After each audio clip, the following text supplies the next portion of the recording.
هي هذه كانت اللعبة من الأساس اللي يفعلها العاقل. لو تقرأوا المحاضرة حقها والأوراق، الذي كان ينزل على أساس يدي لها الأحضارات، ما كان يقول أنت قلنا وما بحدي، أنت قلنا وما بحدي، شيء طبيعي تنتقل وما بحدي يا المريض راقدة، أنت بدي تنتقل العشي، ما تجي العشي تفعل، تجي ثياب البطانية، كان ينتقل الليل وشوي لابس لك حق الحرس الخاص وشوي لابس لك مدري ما هو، أنت قلنا ما بحدي، أنت قلنا ما بحدي.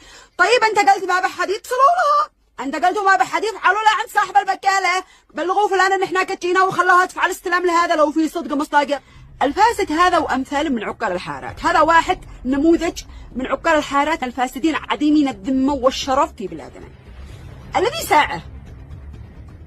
ساعة أنا أناشد الدولة والناس المختصين في بلادنا وخصوصا المسؤولين على أسر الشهداء وزوجات الشهداء الحرائر إنهم يغيروا عقال الحارات هؤلاء ويفعلوا بدالهم أمناء شرعيين.